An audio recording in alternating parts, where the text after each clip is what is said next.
Gujarat police ભરતી 2025-26 latest update.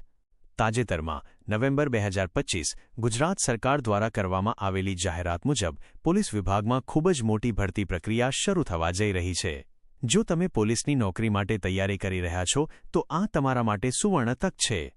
નીચે ભરતીની સંપૂર્ણ વિગતો સરળ ગુજરાતીમાં આપેલ છે. 1. Latest news, latest update.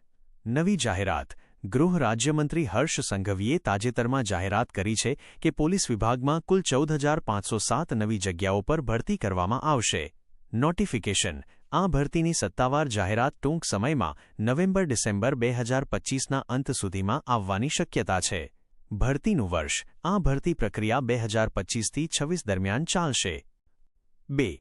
જગ્યાઓની વિગત, વેકેન્સી ડિટેલ્સ. કુલ 14,507 જગ્યાઓમાં નીચે મુજબના સંવર્ગનો સમાવેશ થાય તેવી શક્યતા છે. હોદ્દો, પોસ્ટ.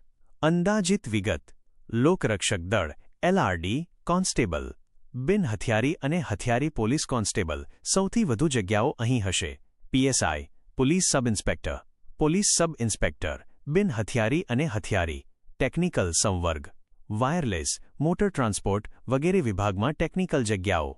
SRPF અને જેલ સિપોઈ, સ્ટેટ રિઝર્વ પોલીસ ફોર્સ અને જેલ ખાતામાં ભરતી. 3. શૈક્ષણિક લાયકાત, eligibility criteria. Police constable LRD ધોરણ 12 પાસ અથવા સરકાર માન્ય સમકક્ષ લાયકાત. PSI પોલીસ સબ ઇન્સ્પેક્ટર કોઈપણ માન્ય યુનિવર્સિટીમાંથી સ્નાતક, ગ્રેજ્યુએટની ડિગ્રી. 4. વય મર્યાદા, એજ લિમિટ.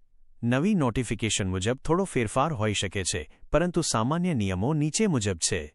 કોન્સ્ટેબલ 18મી 33 વર્ષ, PSI 21મી 35 વર્ષ. છૂટછાટ. અનામત વર્ગ SC/STS, EBC/EWS અને મહિલા ઉમેદવારોને નિયમ મુજબ ઉપલી વય મર્યાદામાં ત્રીજી 5 વર્ષની છૂટછાટ મળે છે. 5. પસંદગી પ્રક્રિયા, સિલેક્શન પ્રોસેસ. આ વખતે પણ પસંદગી પ્રક્રિયામાં શારીરિક કસોટી અને લેખિત પરીક્ષા મુખ્ય રહેશે. તબક્કો 1. શારીરિક કસોટી, ફિઝિકલ ટેસ્ટ, PET, PST. દોડ, રનિંગ. પુરુષ 5000 મીટર 25 મિનિટમાં, મહિલા 1600 મીટર 9 મિનિટ 30 સેકન્ડમાં, એક્સ સર્વિસમેન 2400 મીટર 12 મિનિટ 30 સેકન્ડમાં.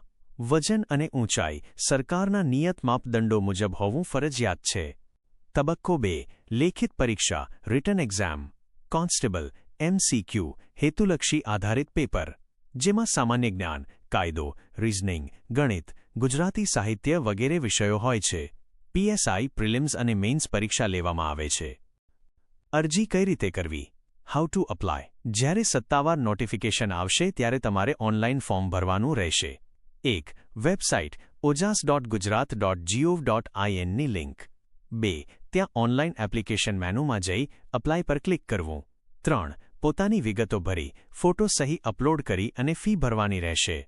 મહત્વની નોંધ. તૈયારી ચાલુ કરી દેજો, કારણ કે જાહેરાત આવ્યા પછી શારીરિક કસોટી માટે બહુ ઓછો સમય મળી શકે છે. હાલમાં ગ્રાઉન્ડ દોડની તૈયારી પર વિશેષ ધ્યાન આપવું હિતાવહ છે.